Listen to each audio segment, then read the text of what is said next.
This is episode number 4 of the Homeowners Show. Whether you're DIY or looking to hire, we're here to help you find the best information and options for you and your home. My name is Kevin Hackett, and here with me is my friend Craig Williams. Hey everybody, this is the Homeowner Show. Glad you guys could join us today. I think we have a really cool and exciting topic for you guys today. I'm excited to dig into it. How you doing, man? I'm doing good. Things are good. I started. I almost completely forgot about you. No, I'm over here. Yeah, I hadn't gone anywhere. Still here. Yeah, no, I'm doing well. Nothing super interesting to update on. Yeah, life's just rocking and rolling. How about you, man? Things going good? Yeah, things going really good. From a couple episodes ago when we did the EcoBee, I decided to brave the turbulent waters of my house, and I went and got the thermostat. Did you really? I did. It was good for you. A little birthday present to me. So you were sufficiently convinced. I was sufficiently convinced that I needed to have my air conditioner work. Yes. Oh, that's good.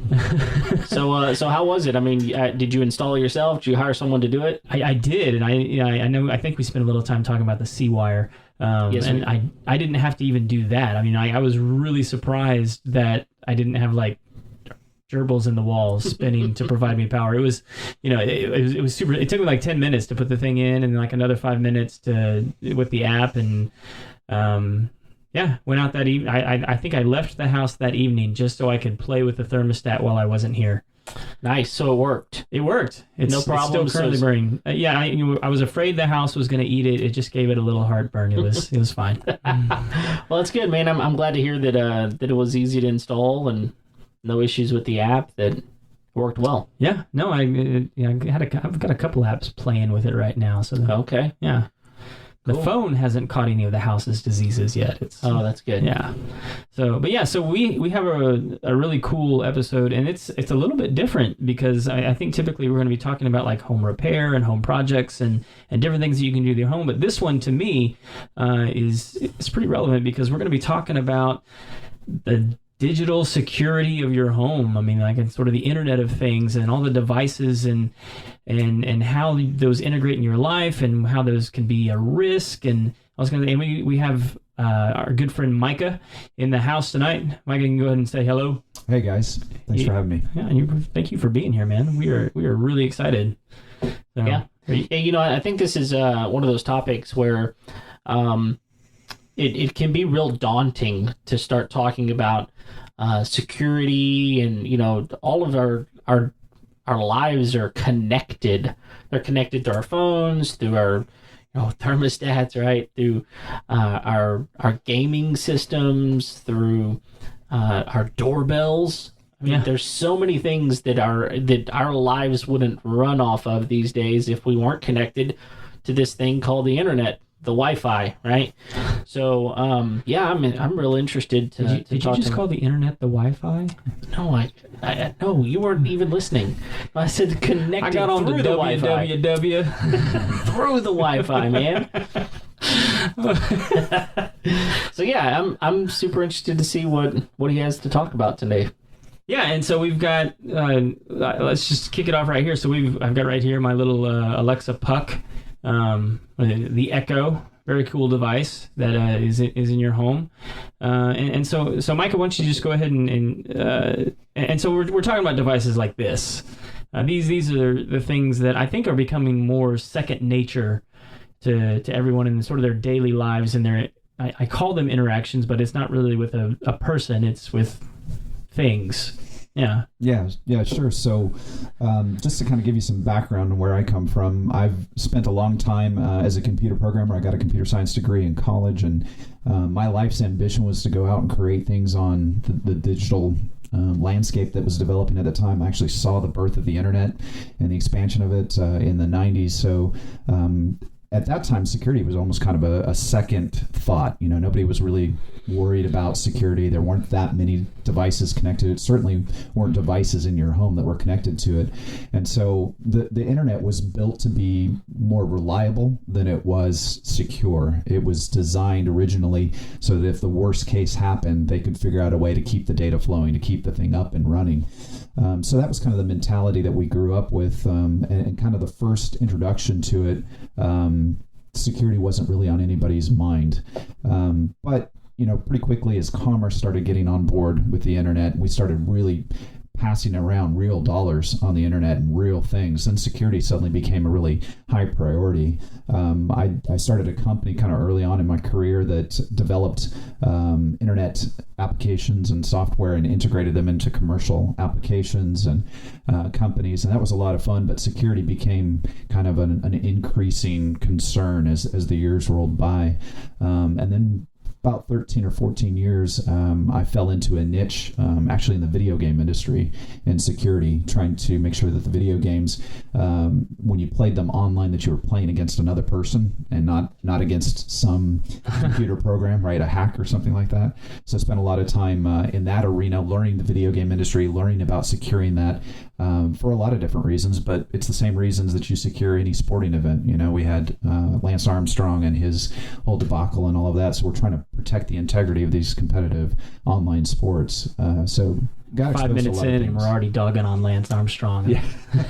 Every episode. I'm surprised it took that long. Yeah. And it makes a great example, a real world example for some of the stuff that I went through for 13 plus years on that. So gained a lot of experience with it, but it's no longer something that we take for granted, security on the internet, because so much of our lives are connected to it, and the implications of just ignoring it or saying it'll take care of itself are a lot greater than they used to be back in the early 90s when we weren't quite so connected as we are today. Yeah, so that's one of the big questions that I've really got is what are the risks? Because I think normal, just everyday people that are, they're connected to the Wi-Fi in their house and they think, okay, now my phone works, now my TV works, I can watch Netflix if I want to, so my life's good. And they don't necessarily think about the risks that are out there. I mean, one of the things that's kind of scary to us with small kids is that we wanted to make sure that the baby monitor that we got was not Wi-Fi enabled, because we read online about people hacking into baby monitors and watching your kids. And so I think there's even been some stories of guys that get in there and start talking to children through those things. I mean, it's a serious problem. Yeah. So my question, Micah, is what are some of the risks that we ought to be concerned about? Yeah, well, it's a really broad question because it could be a lot of different things, and if we're talking about the context of your house and your family, that's kind of a process that you have to go through yourself, and I do encourage that. I do some training on physical security, not just digital security, and when we do the physical security side of things, we do kind of an assessment. We look at what we call our assets and our threats and our vulnerabilities. We kind of categorize those into three things, and Kevin, what you're talking about is our assets. What are the things that are important to us? What are the things that are valuable to us? What are the things in our house that we want to protect? And our children and their innocence and their safety is certainly, if not the topmost asset in our houses. It's very, very close. It's got to be the top, right? Yeah, it is. You may not want to categorize your kids or prioritize them, but they're all very top, high value assets. But underneath that, there are other things that might not be so clear unless you stop and think about it. So, do I have some antiques in this house that are irreplaceable? That might be a high value asset that you might want to consider. How is it being protected? Do I have a lot of cash hanging around the house? Do I have a couple $1,000s hanging around the house? That's another asset to consider. Do I have jewelry? Those sorts of things. Firearms, yeah, for sure. Lots of value in those sometimes. So you kind of you go through that process, you decide what's in the house that's really valuable, that might be irreplaceable or very painful to replace. And then you assess, what are my threats? What are the things that could possibly take these valuable assets away from me? When you talk about a house, the common things are like fire. Fire is a threat, right? So that's something to consider. Flooding most recently, even around here in kind of the Houston area, we've had to really consider flooding as an issue. Could easily destroy things. Burglary, break-ins, those are certainly things to consider.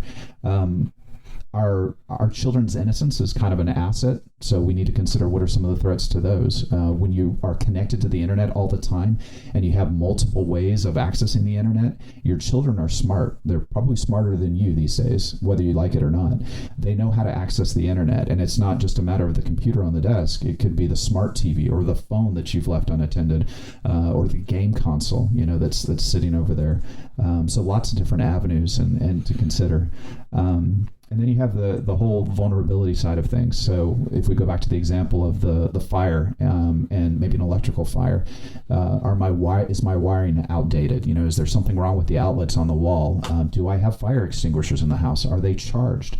Do I know how to use them? That might be a vulnerability. If a fire breaks out, I'm not going to be able to handle it. On the internet, do I have a firewall enabled to prevent people from hacking into my network? Do I use content filtering, to keep websites that I don't want my children, my family exposed to out of the network, those sorts of things. So we kind of break them up into those three different sections, and that gives us a process to work through so we can prioritize how we're going to spend our time and our resources to kind of secure that. Because you can't secure everything all the time, right? That's just impossible. But you do want to make sure that you secure the most important things first. Yeah, and I think a lot of people's mindset, is based around their home PC or their Mac or like whatever their main computer is. And so, I think some people are like, well, as long as I have like AVG or something like that on there, I'm good. Right. And is that a good baseline, or like, we need to up the. Well, so we can get into the nitty-gritty of what's good and what's bad, and I'll have my own personal opinions. And, well, sure, and just that. I think maybe what I'm speaking of is antivirus software enough? Right. And I think you'd probably say no. I would say no. In fact, I would prove the point by saying I don't run antivirus software on any of my computers. And the reason that I don't is typically it creates more issues for me in the usability of the computer than it really saves me from doing anything. But I do practice other things that prevent me from getting a virus. And I haven't had a computer on my virus probably for 25 years or better. But I'm maybe a little different just because I'm in the industry, I'm in the space, and I'm kind of comfortable with doing that. Sure. But yeah, it's about risky behaviors. You don't go to websites that may be doing something malicious. You don't visit those websites. When you go to your bank's online website, you make sure that you're doing it over HTTPS, that you have an SSL, secure connection, which most web browsers will show you if you're securely connected or not. Try not to access your online banking over Wi-Fi at Starbucks, right? Because you don't have really good control over that network. You're not guaranteed that there's not somebody sitting there in the middle watching everything that you're doing. So safe practices, making sure that you don't do something that's risky. Make sure if you're doing your online banking, do it with your own computer. Don't borrow somebody's computer. Don't go to the library and use a public computer because you don't know what's installed on that. So a lot of precautions that I do that way that you can do irregardless of the software that you have installed on your machine. Yeah, so clarification here, and really this is because I want to figure out if I'm being stupid. Which is usually the case. So don't access my bank accounts via the Starbucks Wi-Fi, which I've never done. So would there be a difference between that and like just my cell phone, its cellular signal? Well, here's the thing: is that the transactions are all secured over SSL. So that's a secure way to communicate with any website, even if you're on technically if you're on a compromised network, it could be. It's varying degrees of security. Like, do I want to take a chance that there's somebody in the middle that's really doing something nefarious? Probably not with some of those bigger assets, my savings account, my checking account, all the hassle there. So if I can limit myself to only doing it on networks that I trust, that have computers that I know I have control over, do that. The apps and stuff that you have on your phone that the different banks give to you, that they will claim that they are secure, probably for the most part. They are secure. Sure. But for me, I just like trying to roll things back and make them expose myself as little as possible to a possible hack.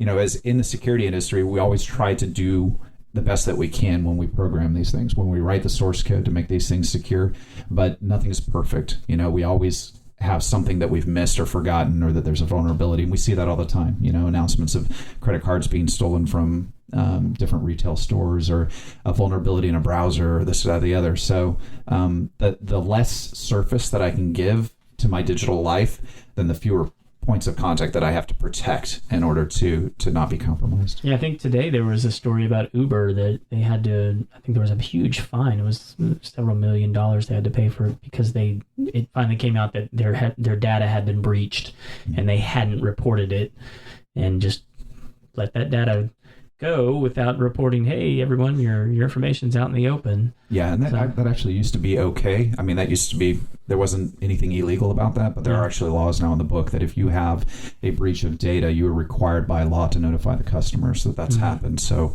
I think that's a benefit. I mean, I want to know if my banking information has been compromised, so that I can take actions to shut stuff down and reset stuff to make my assets more secure. Yeah, so I think that you've already answered some questions of mine, but I would venture to guess that a lot of listeners that they probably are more aware of their computer and potential threats with their computer, because we were told to install antivirus software. We were told to, not go to certain websites or whatever. Or maybe we've gotten a virus before and someone said, well, it's probably because you went to this place or that place. So as we kind of move past computers, though, we have to recognize that there are computers in all of these other devices that are connected, but there may not be a web browser connected to your Amazon Echo here, at least physically with a screen connected to it. So what do I need to be concerned about whenever it comes to some of these other devices? Yeah, so we live in an age now where every little thing, like, we're looking at the Alexa hockey puck here, and that thing is super tiny. I mean, it's no bigger than like the stapler that you've got there on your desk. But there's so much processing power in each one of those little devices that they can do things that we never thought we'd be able to do in such a small package before. So that's really tempting for the reasons that it provides a lot of convenience in our life. Craig was talking about he can control his thermostat now from his smartphone wherever he is in the world, which is really handy. We know due to things like digital locks, Amazon can now deliver things and put it inside our house because they can unlock our front door, right? And they're trying to reduce the number of packages that get stolen off of front doors. Now, to be clear on that, real quick, you have to have a certain setup before Amazon can just deliver inside your house, right? Sure, yeah. Okay. It's highly tracked and monitored, and there's even a camera that'll show who it was that opened the door. Okay. So it's not like it's just carte blanche to get in your house and enjoy a glass of milk or whatever. But it in the name of convenience, it has opened up another avenue to your house for somebody to exploit. Who's to say that it's not going to just be Amazon that gets in your house? Well, if there's an exploit in the code that doesn't work right, or a security workaround or something like that, then you've allowed somebody to basically get in your house in a pretty easy manner. So we have this tension between securing our lives and having a convenient life, and it's like two ends of a seesaw. The more convenient things get, the less secure things get potentially, especially early adopters of technology. So when the industry comes out with some new device that makes your life much easier, I guess for me personally, I'm going to let that first generation kind of go by and wait until they work the kinks out, and let the guinea pigs kind of be the guinea pigs, and I'll come back once it's kind of established and I know the risks. So that's something I kind of personally do. I don't try to be on the bleeding edge on a lot of that stuff. I'm with you on that. Specifically, whenever it comes to things like new updates on phone software, a lot of times I'll wait till some of the kinks get worked out before I download that new update. I've got an iPhone. I've also got an iWatch. But I waited till the second series of the iWatch came out before I got one. So yeah, I'm kind of with you on some of those things. But it's really easy whenever we find a piece of technology that we go, okay, that's going to make my life easier. It's going to make my life more convenient. So I want to go get it. And we do, sometimes without recognizing the vulnerabilities that sets us up for. Right. So one of the things to kind of work out of your vocabulary is it can never happen to me, or it's not that big a deal, or I have nothing to hide. Mm-hmm. All of those sorts of things kind of set you up for a mentality of I can just kind of throw open the gates and it doesn't really matter. You have to kind of think a couple layers deep. Well, if they compromise this device and it's a security camera, I don't really care if they're, able to get into my security camera. I'll catch it eventually and, update the software or block them or something like that. But this is your family that you're talking about. I mean, you want some unknown guy, looking through your cameras at your family as they're going about their daily business. To me, that creeps me out. And thankfully, it creeps my wife out too. So we're both like, no cameras in the house whatsoever. She's good with just one guy looking at her. Yeah, exactly. And then sometimes... Right. So for me, I am in the industry, so I kind of have a mindset of thinking second and third layer. Like if this is compromised, then they can compromise this, then they can get this information, this data.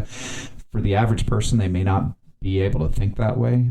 So I would definitely encourage you guys, to get on the internet, to search for some of these cases where people's devices, like the baby monitor, that creeps out a lot of people, right? Yeah. You don't want your newborn baby, hearing some guy's voice as they're trying to scare him or something like that over the internet. And I think as more of those incidents are brought to light and made public, we are getting more savvy about how we think about that and realizing, oh, okay, if this goes bad, this could go really bad and really have a negative impact on my family. So I'm thankful for that's happened. Yeah, and then, well, I mean, not to like completely demonize all technology and like create this fear over convenience.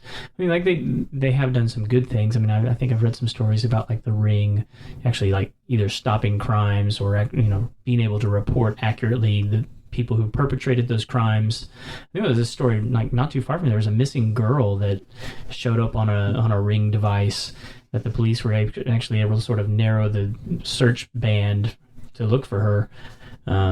So I mean, they do good things, but I think your point's well taken. Like, we need to assess how much we value that convenience versus how much we expose ourselves to security threats. Yeah, sure. I think it goes back to that matrix, of asset, threat, and vulnerability. Those just determining, what am I exposing? What asset am I exposing by bringing this new piece of technology into my house?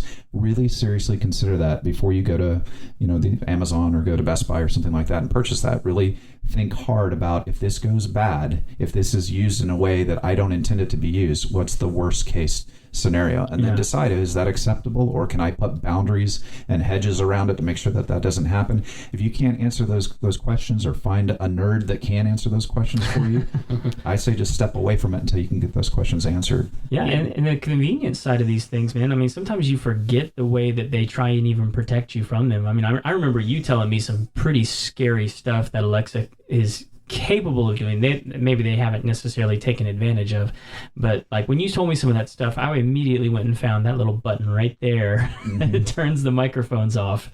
Because you're telling me, like they can basically act like, was it like sonar in a room? Or? Yeah, so there's some research being done where you can actually, and it's more for the cell phones is what I had read, with the sound that gets emanated from the mic or from the speaker on the cell phone and the microphone, they can actually kind of do like an echolocation, sort of a mapping of the room. So like my cell phone is sitting here on the table, and it could, in theory, map three-dimensionally this entire room, because it works a lot like bats. Sure. A sense of perspective of the space that they're in. The array, the microphone array that's in the Alexa devices is far more sophisticated than the cell phone. Most cell phones have more microphones than what you would imagine. You'd think, oh, well, it just has one microphone, right, to listen to me while I'm making a call. It may have 3, it may have 6, it may have, I think the Alexa, some of the older versions had 9. I think they're increasing that all the time because it allows them to hear better in the room. So even if the device doesn't have an advertised camera, if it has an array of speakers and microphones, it can do some pretty strange stuff with that technology that wasn't maybe necessarily intended by the designer or the guy that was programming the software, but an enterprising hacker could figure out, I could use this for something that wasn't intended, and it could be malicious. And on top of that, I think the crazy thing that most people don't think about is if you start adding up the number of connected devices you have in your house, I think most people would be shocked to know how many of their devices are connected, because so what that winds up looking like is maybe let's say you've got 15 to 20 devices. I think that's a minimum for a lot of people. When you're talking about being able to do what you're saying about mapping areas based on microphones and those sorts of things, you're not just your house, but outside of your house and surrounding your house, and maybe even into your yard and those sorts of things. It's unbelievable what is available. And so I think that you're starting to really resonate with me, the precautions that are necessary. And so I'm understanding some of those sorts of things. But I guess the next logical question behind that is, what do I do about it? Right. So that is kind of a hard thing for any technologist, just to give you a flat answer, because the landscape changes all the time. That's one of the things that we really love and hate about technology at the same time. The fact that if you don't like it today, well, it's probably going to get better and smaller and cheaper and more useful tomorrow. But at the same time, it makes this kind of rat race where we're always trying to keep on top of things. And the security side of it is no different. The average person doesn't have 3 hours a day to go and read all the tech bulletins that are the exploits for the new digital devices, right? They're just not going to do that. And your companies don't have really an incentive other than a legal repercussion or a loss of customers to blurt out what went wrong with their device, right? So back in the battle days, they just kind of would suppress that as long as they could. They'd even, go through the legal system to try to keep somebody quiet that knew about the exploit. It's a little bit better now than it was, but it still happens. It's still out there. My personal feeling is that I err more on the security side than on the convenience side. So I really take a hard look at my life. Like, what am I using that I can get by without? It might take a few extra minutes to go and do what I do during the day, but to me, the security is worth dropping that convenience down. And for some of your listeners that have maybe never considered that matrix before, maybe they need to do that. Maybe it's the first step, is just sitting down and counting the number of devices in my house, deciding that I can get rid of a couple of tablets, or I can get rid of an extra Alexa device, or I can confine all of those devices to one room, or I don't know if I have a firewall on my internet connection. Maybe I should contact my ISP or the local guy that knows more about computers than I do. Those basic steps, I think, reducing the number of devices that you have, and then asking a few questions of somebody around you that maybe knows a little bit more about you, about the technology than you do. Yeah, Micah, so maybe just give us, for everyone at home listening and kind of going, all right, maybe this is a little bit above my head. It might be helpful just to kind of have a good working definition of like, what is the Internet of Things? It was really helpful for me once I kind of understood like what that actually meant. Yeah, so the idea is that you can get an incredible amount of power and convenience by having all of your devices talk to each other and talk to you through the internet. So whether that's a toaster that'll let you know when the toast is done, or the ability to control a light switch in your house and turn things on and off, maybe the light bulb itself has that ability to do it, a refrigerator that'll tell you, how much food's in the refrigerator. All of those things, as they're connected together, all those little devices become the Internet of Things, of all things. So kind of in broad strokes, that's what they mean by the Internet of Things. And it's including more and more devices every day. So we talked about the Ecobee. So smart thermostats. On my house, I've got smart locks on all of my doors. There's things like the Alexa, Google Home, Apple TV, the Ring doorbells. There's so many things that are Bluetooth enabled, that also is included in this category of things. And again, whenever you start kind of compiling a list of all your devices, it's massive for the majority of people. Sure, yeah. So every device that you talked about there has its own separate connection to the internet, but it's also, we talked about assets and threats and vulnerabilities. It's also a vulnerability. So you might think, oh, well, this is just a one-way street. This is just a device for me to use and communicate to it. But anything that's connected to the internet can also be used by somebody else if they are sophisticated enough to get access to it.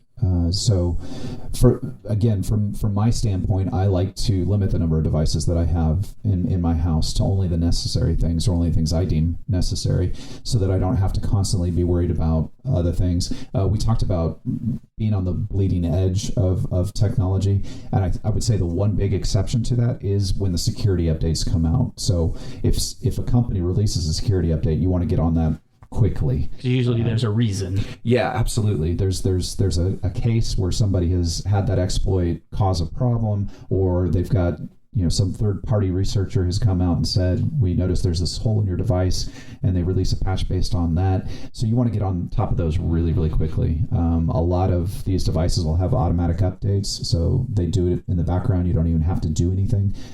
You probably noticed those on your desktop machines. They'll come up and say, there's a new update. You want to apply it, or you can set it to happen automatically. So keeping up on those things is another really good security tip. Make sure that you are running the latest software for security reasons, the ones that have the latest security updates. I don't know that I've seen one in a while. I think I'm still running like Windows 95. You probably are. Okay. Hopefully you're not connected to the internet with that Windows 95 box. So. Yeah, so one of the things that I've seen before, and I'm really kind of blanking on what the name of the company is right now, but there are companies out there that will monitor your Internet of Things for you. Do you know anything about these? I haven't heard of anything like that specifically, but that sounds like a good idea. I'm not exactly sure how it's implemented, but if they could watch it. Yeah, exactly. So I don't have this at my house, and I'll do some research, and if I can find it, I'll put a link to it in the show notes. But there are companies out there that basically you give access to your network, and it knows the devices that you have. And so if something is accessing your Internet of Things that isn't something that you have connected to your personal system, then it knows it's a foreign problem, and they will alert you remotely on your phone and shut it down. And so these are they're fee-based companies, and so it may be $30 a month to get that type of monitoring. But as we're sitting here talking about that, it's something that just I remembered in my head that I hadn't thought about recently. That $30, some people look at it and go, man, for $30 I can get Netflix and Hulu and maybe a new phone that I'm paying an upgraded cell phone plan to or whatever. But when you start really thinking about it, $30 may be some of the best money you spend when we're talking here about the security of your life and people being able to hack in to your life. Yeah, that sounds similar to kind of like those credit watch services that'll alert you if somebody's trying to use a credit card. Absolutely. Like LifeLock or something like that. Yeah, one of those companies. So that if you're not going to or don't have the ability to take the time to really assess the vulnerabilities that you have in your house, but you're not willing to get rid of all the convenient IoT devices that you have, maybe that's an option for you. Maybe you hire a company to kind of do the work for you. So yeah, that would make sense to me. It's all based on how reputable the company is and how good a job. And speaking of that too, there's kind of one of the things bouncing around in my head is that it's not always the guy in eastern Ukraine that's got a computer and is trying to just get credit cards to go and buy stuff or to get money. Really think about the companies that you are allowing into your house. The companies sell these devices not just to make your life easier. They sell them because they're collecting data on the way that you live your life and the daily habits that you have. And they're getting unprecedented access to your daily habits so that they can tailor their products and their services to be more effective, to cause you to use them more often, to spend more money with those companies. And while I'd like to say, our American corporate system is altruistic and they're never going to abuse that data. We have a lot of examples of where they have done that. So it's not just a matter of, the guy in the hoodie that's, spending, 67 hours, straight hacking into your system that wants to get your credit cards. Think about, do I trust this company to use the data, not only the data that I've explicitly said they can use, but anything else that this device can collect. That's something to really take seriously as well. Don't just trust the companies that you're buying these products from. And just to be clear now, Micah has now besmirched the personal integrity of Lance Armstrong and all of Eastern Ukraine. Just if you're keeping score out there. I love Ukraine. I've visited Ukraine. It's a beautiful country. Yeah. So, in your mind, like what are some tools like that? For you, I mean, like when it comes to this subject, if you were to walk into someone's home and you see that they're not taking advantage of this particular tool in order to, minimize threats and vulnerabilities, what would some of those be? Yeah, that's a great question. So I'll try to answer that as intelligently as I can. But if I was walking into, say, Kevin's house and I said, okay, Kevin, I'm here to do kind of a digital security assessment of your house, the first thing I want to know is what are your access points for the internet? Okay, do you have a single ISP? Are you using multiple ISPs? Do you have one router that allows you to get on the internet? I think we've said this a couple of times, but just so people, what's an ISP? Yeah, so an ISP is an internet service provider. So that would like be AT&T, Verizon, T-Mobile, Comcast. Sure. Yeah, okay. Any of those companies. That is basically your on-ramp to the information superhighway. Sorry, go ahead. So that's your ingress and your egress for your data. If it's going to be exploited, if you're going to have somebody exploit your devices, it's going to come in through that connection. So you really want your focus to begin with those points of entry into your house. Things like having a good quality firewall on those, and that can be a hardware device or it can be software. Most of the time we are provided one by our ISPs. They provide us a router. So you might want to ask some questions like, is there a firewall on here? Who's controlling what can come in and out of that router? How do I control what is coming in and out of that router? That's where I'd start to begin with. And then I'd take an inventory of all the devices that he has connected in his home. What are the different devices? And start looking for the age of the software that's on there. Have they done security updates on those anytime at all? Have they done them recently? Do they have any known vulnerabilities that can't be patched? And if you have a device like that where it's just simply too old, then I would go ahead and get rid of it. I wouldn't allow it to connect to my network. Wi-Fi is one of those big convenience things that also opened up a lot of security holes, right? We all love having a wireless device where we don't have to be tethered by a cord.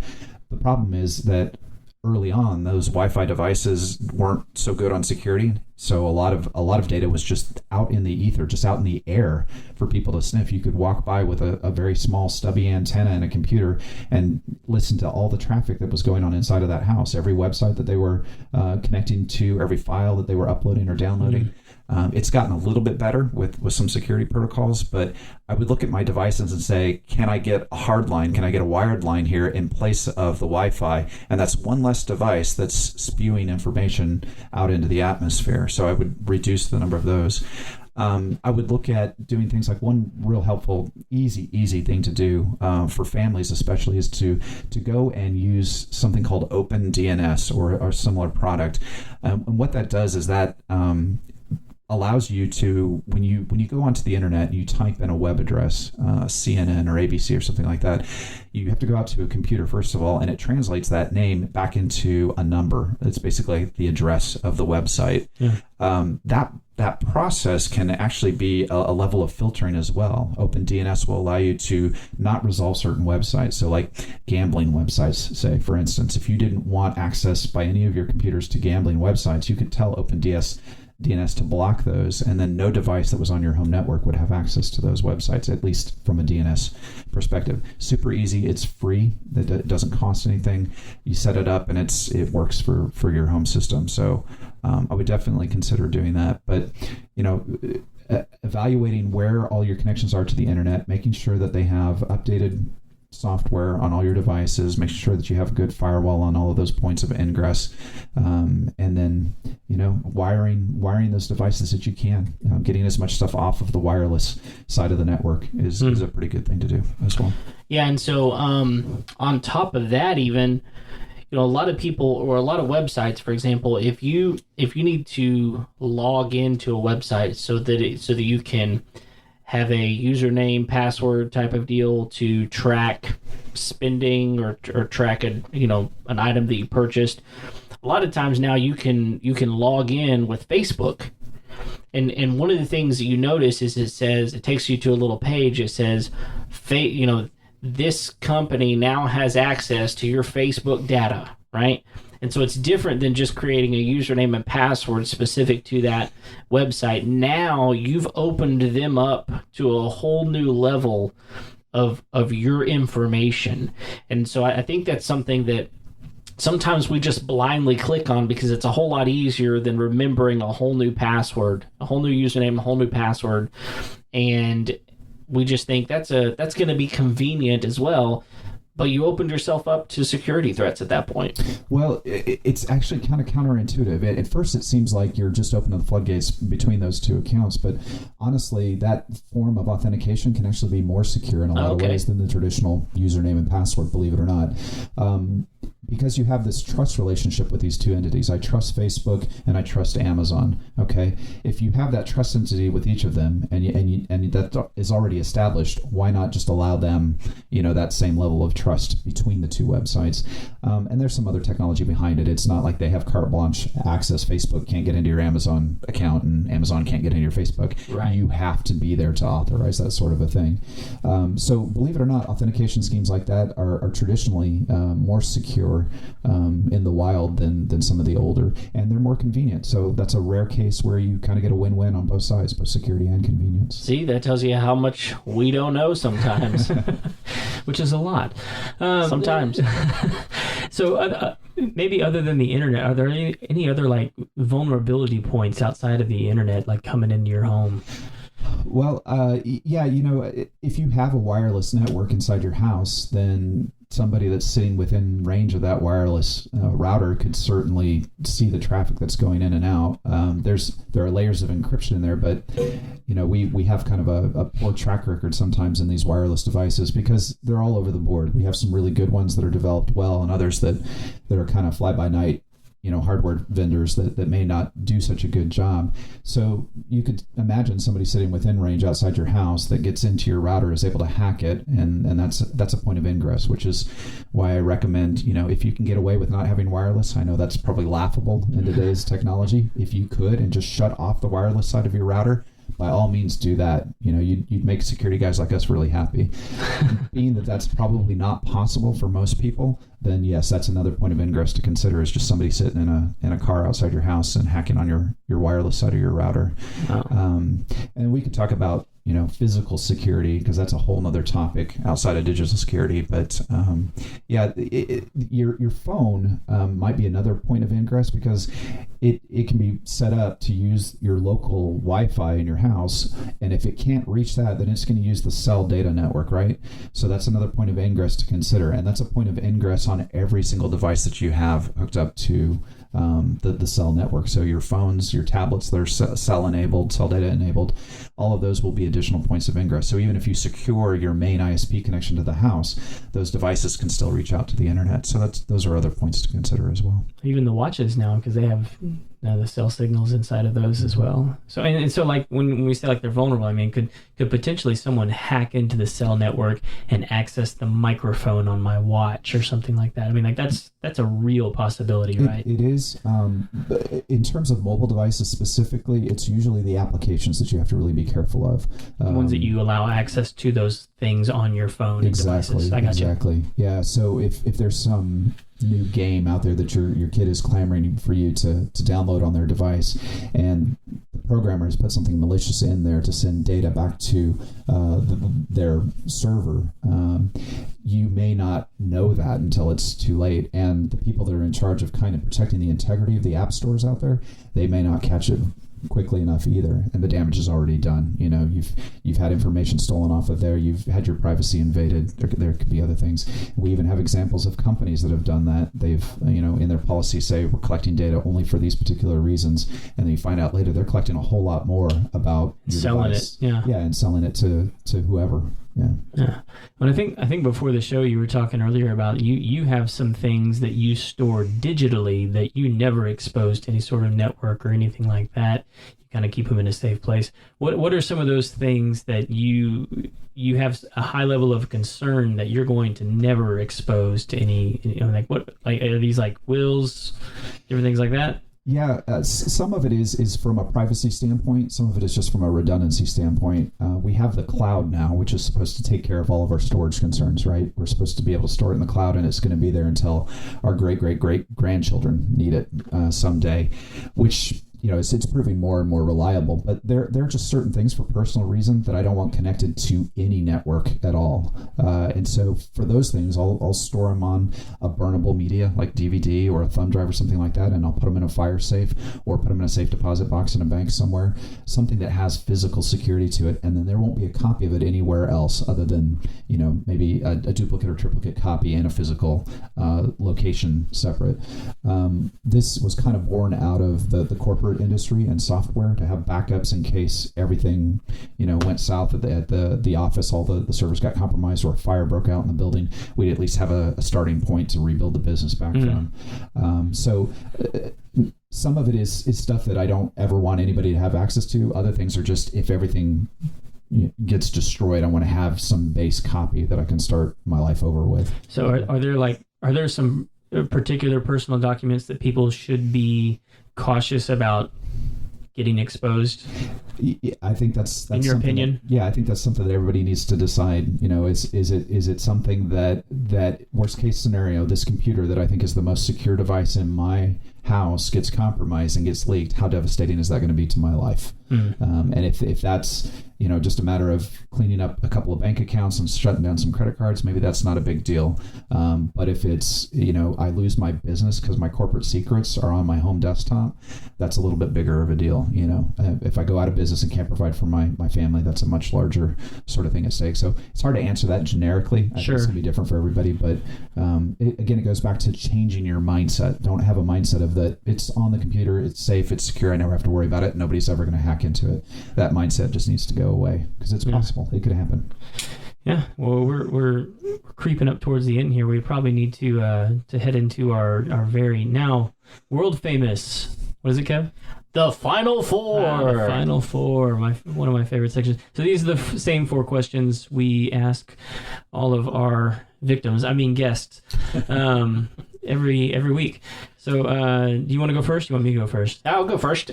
So, Micah, what's the must-have tool that you won't leave your house without? So if you were going to a job or going to a site somewhere where you're going to be working on something, what's that one tool that you would not leave your house without?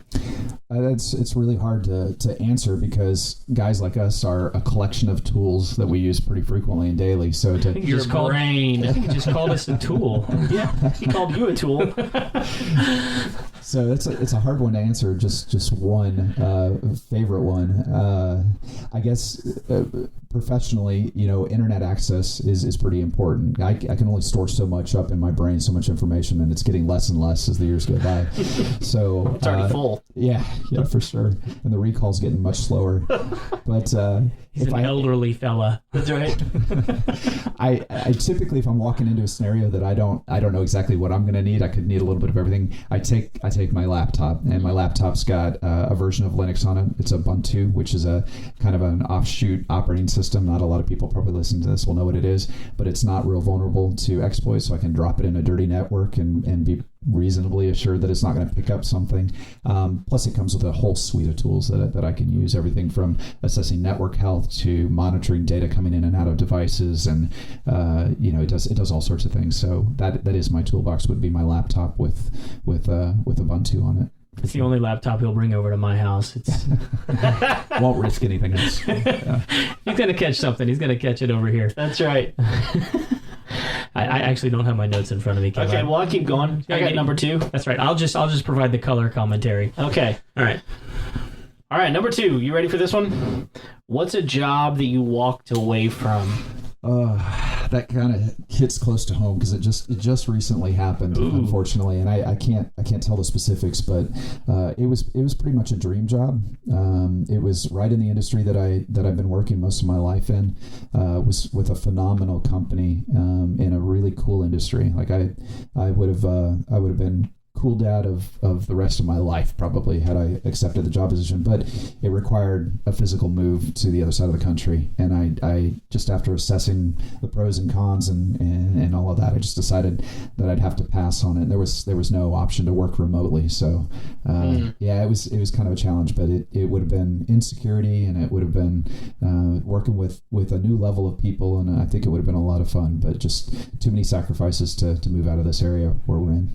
Well, and let's not take away from it that you would have had to pass on this interview. I mean, like that definitely went into the equation. Yeah, I don't know if that would have been motivation to go or stay. I'm not sure which way that would have cut. Oh, man.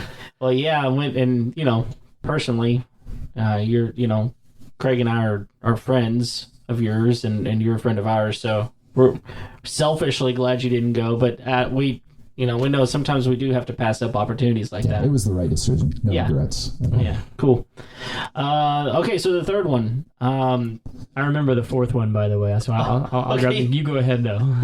You finally found it in your brain. I'm catching up. Catching up. I got a little Micah brain. It's fine.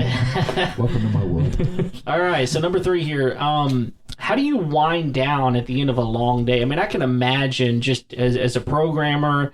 In fact, I don't even know if you realize this, but as I went into college as a computer science major myself, and I remember sitting behind a computer for hours and hours behind a screen, just typing code and revising code and learning the code and the things like that, and man, my brain was just wiped at the end of the day. So how do you just wind down at the end of a long day? Yeah, that sentiment that you experienced and expressed there is very real. And for all those guys listening that do this professionally, totally empathize with that, because it's not physically demanding. You're not out there, putting a new roof on a house. You're not out there laying tile, but it's hard to put two thoughts together at the end of a really long day when you've just been mentally focused on a problem, trying to solve it. So for me, it's the same answer as when I go on vacation. I get as far away from technology as I can, and that's a very different answer from when I was younger. I'd spend some time pursuing this or that or the other outside of office hours, but anymore it's how can I forget my cell phone somewhere? Can I get out of the office? Can I unplug from everything? Sometimes it even goes to TV. Like I don't want to look at another illuminated screen until I have to go back to work the next day. So anything that gets me far away from technology is a pretty good thing. I'm not a good fisherman, but I'll go fish with my kids or go run or do some physical outlet, because it's hard on your body sitting in an office chair for 8 to 10 hours a day. It's physically hard on us. So yeah, anything that gets me unplugged, that's where I'm at. Running. The days when I could run. I'm getting there, Craig. I'm gonna heal this knee before you know it. All right, you got number 4, don't you? I got number 4. So what is one of the best pieces of wisdom someone ever gave you? I have been blessed to be given many pieces of good wisdom. So again, Lord knows you needed them. I did. I don't know where I'd be without some of them for sure. So that question's kind of like the tool question. Choosing just one's kind of tough, but from a professional standpoint or a business standpoint or a financial standpoint. Yeah, whatever you want, man. So one of the best pieces of advice I got was from one of my accountants, who's also one of my dear friends, a good family friend. And back kind of in the early 2000s when I had my own company and things were doing really, really well, I was making more money than I'd ever made before. I brought home a pretty good sized paycheck at the end of the year one year, and I was talking with this accountant friend about what should I do with it. And my friends are putting it into the stock market. The technology boom is really big. Companies are doing IPOs and just blowing up all over the place. I'm kind of thinking about this company or that company. And he spoke into my life and he said, what I would do is I would take that big check and I would send it all into the house that you don't have paid off yet, and get that house paid down as quickly as you can, because you know at the end of the day, regardless of how tough that day has been, you're going to go home to a house and a piece of property that you own, that nobody has any right to or any ties to, and that's going to give you great sense of peace. That's going to give you some freedom in the future to take some more chances and some more risks, because you know at the end of the day, you're coming home and that home is yours. And I thought about it for a long time. It wasn't real snazzy. It wasn't something that I was real super excited about, but I decided to trust him because I just had a lot of faith. I still do have a lot of faith in this guy. And that has paid dividends many times over the years. I come home at night, I know my house is paid for, and that gives me a level of security. So I like that. I like that piece of wisdom. That's awesome. Really good. Yeah. Well, this has been a great episode, man. Yeah, it has. I appreciate you coming on, Micah, and talking about some things that we all need to be concerned about. So appreciate you joining I think we could have probably talked for another hour or so about some of this kind of stuff, because I mean it can just go. We can go deeper and deeper down the rabbit hole. And so I mean, we've already had a conversation about having him on again and talking about some other security issues. And, yeah. But if you have any questions about any of this kind of stuff, you can always write into the show at info@homeownershow.com. You can find us on Facebook, Instagram, YouTube. Please subscribe to the show. Leave a review. That's always really helpful. Helps us improve the show, do things better. And anything else you got, Kev? That's all. Thanks for joining us for this episode, and we'll see you next week. See ya. I'm already seeing the downside here. He's got a way manlier voice than we do. I know. It's a I problem. could talk a little bit like this, but I'm glad I captured that just now. Me too.